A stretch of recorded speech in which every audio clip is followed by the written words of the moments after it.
Artists, members of the press, and religious worshipers all have one thing in common. They depend on the First Amendment to keep them free to write, say, sing, act, perform, and pray as they see fit. Right now, many people don't feel especially reassured about those constitutional protections.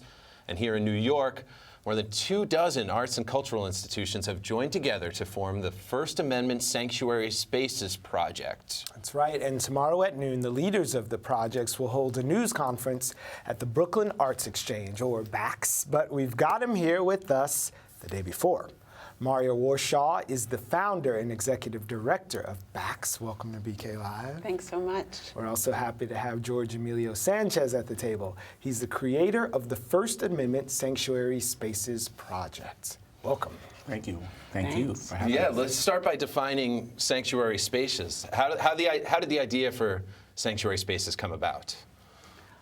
Sanctuary spaces have been in existence long before this project, as we were just talking about. Why don't you answer that one? So basically, 2 weeks after the election, when I was completely depressed, I realized I had to do something, and I wanted to be a step ahead. I didn't want to wait. I knew it was the honeymoon, and I wanted to do something to be ahead of the game. I knew horrible things were going to happen, but I didn't know exactly what.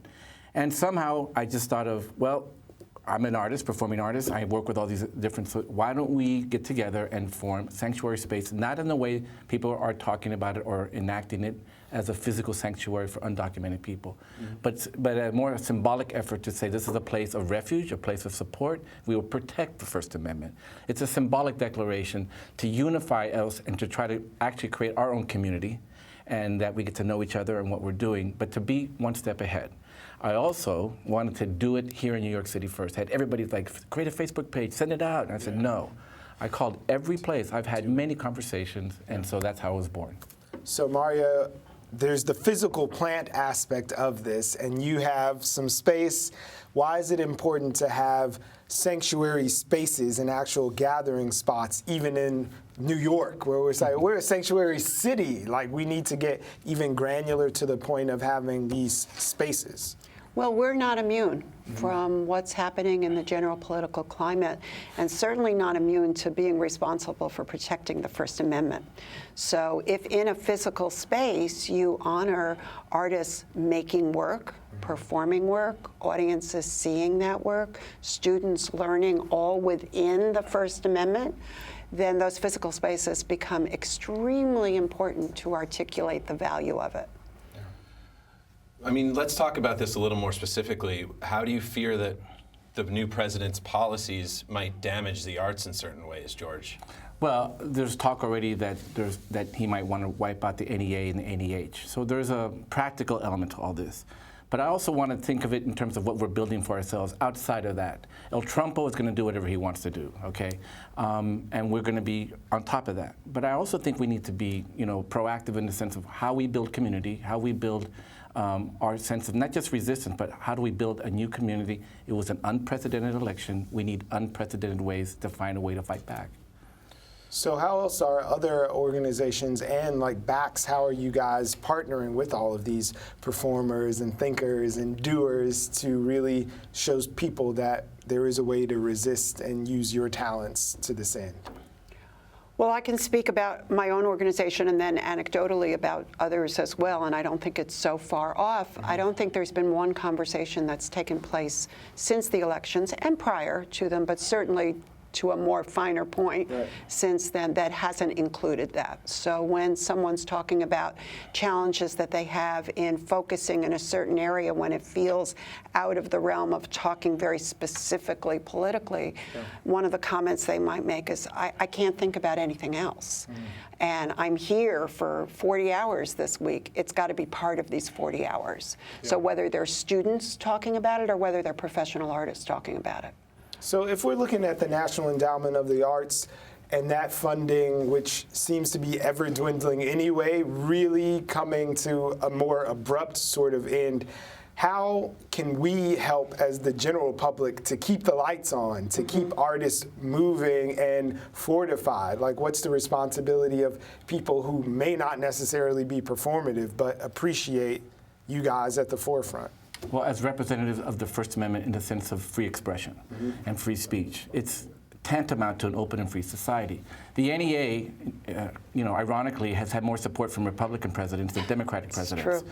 So I'm not looking at the NEA to help us, but as a symbol for a free, open society, that's quite a statement to wipe out the NEA. So it's upon our shoulders to be a step ahead and say, this is why we need to have these sacred spaces remain sacred, remain open. So it's on that ground level right now. This is the beginning. We haven't even had a press conference yet. I think the dialogue that's going to come from this is going to be really eye-opening, and I can't even foresee what's going to come. And so you've touched on it a little bit. A lot of people might love the idea of this. How can people be involved in sanctuary cities? Or excuse me, sanctuary spaces, yes. Well, we have a Facebook page. After we do the press conference, we're going to talk about how other organizations, places of worship, community centers can become a part of it. And we were just talking today that the next step will be to try to have a discussion about what we can practically implement to make people feel engaged and to do things, not just talk, but to really have actions and services and whatnot to make it work. Can we talk about that for a second? Because you, like you said, you knew there was this honeymoon period between the last vote and the swearing in thing. But how did you break that sense of inertia that a lot of people feel, where you just feel like, oh, I can't? Like every day there's news about something that makes me not want to even get out of bed. Can you share any tips of getting over that thing and starting to get into the stream of using yourself to feel better about what's ahead? I'm a professor at CUNY, so I had students I had to see the next day after the election. So that was my first wake-up call. If I can't stand up on my own 2 feet and facilitate a discussion, we're really in trouble. Second, it's historical. We've been in this place before. We have a history of movements that have met real oppression and blockage and whatnot that we've overcome. And also because as an artist, the reason I'm here is because of my art making. I would not have survived. So it's a confluence of a lot of things. But and being older is like, I don't have much time and I need to get on this now. Yeah. So I don't sound that old, but I mean, anyways. No. I mean, to that point, what do you think about how this may make us stronger or make things like, programs like these stronger? Whatever doesn't kill us may only make us stronger. Does it give you any hope for the way people that are acting out and, rebelling and creating programs that will help us moving forward after the current president? The arts are nonviolence at its ultimate, and I'm a practitioner of nonviolence, and I think what's really important is how these things merge. So between, like, Marya was the first one to really jump on board, and she really supported me in the beginning. She said, George, you need to do this.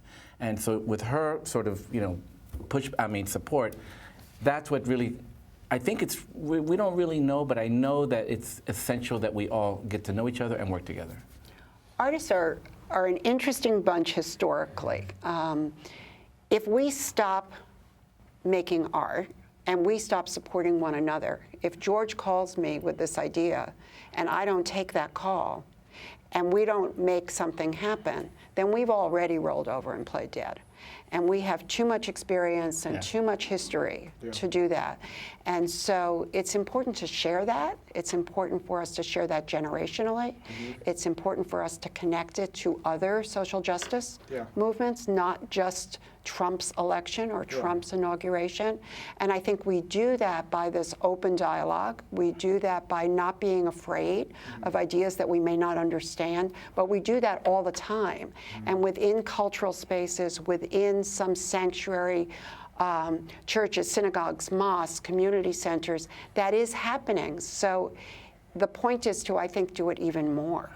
To do it even more now. So I don't want to put either of you on the spot, but in the same spirit, can you share something from like the bad old days and give us something to galvanize folks who are now just starting to get a whiff of it, like people like your students who may not know that people have overcome things before, and it's not just in the history books. Like the people who are in front of us might like look over your shoulder and say, listen, we got you, because when this happened, we did this. Is there anything that comes to mind? There's multiple, but right now, real fast, in the 80s, during the sanctuary movement in the 80s that churches had for refugees coming from El Salvador, Guatemala, and Nicaragua, because of the war that the U.S. supported, As an artist, I was traveling around the country, performing in a lot of churches on a play about El Salvador to educate people in North America. Guess what? It's our government that's funding this war.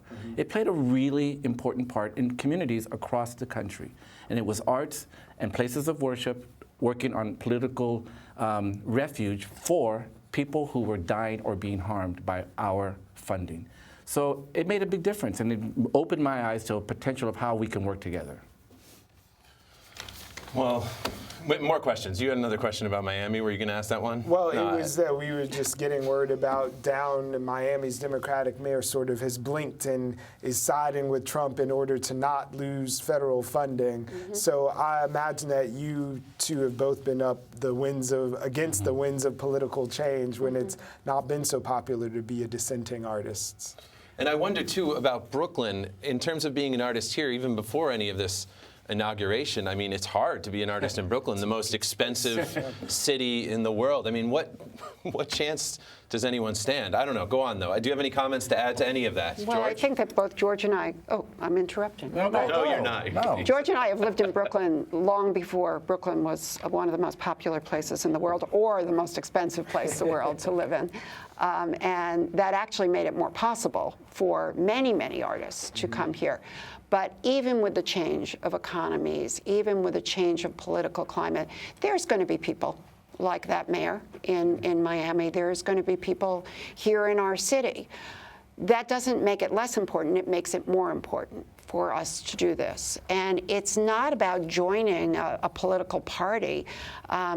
This is a movement. This is a movement that artists and arts administrators and people who care about culture and people who care about the First Amendment can be part of to push back and to push forward. Yeah. It's not just about stopping something. It's about pushing it forward. That's what it's about, because we'll be at the other end of this. Yeah. So we better make sure we have something there. Yeah. It's not just about saying no. Yeah. I think it's a genius idea, especially looking at it in the context of the other things that are happening, like these Yemeni families who are saying, all right, no egg and cheese for you today. Isn't that something? From 12 until 8. Yes. But thank you for the contributions. We really appreciate it. And we'll be watching. Absolutely. Share with us. Thanks so much for having us. Come back and talk about it some more. Wow, that's great. Thank you. Thank you. Thank you.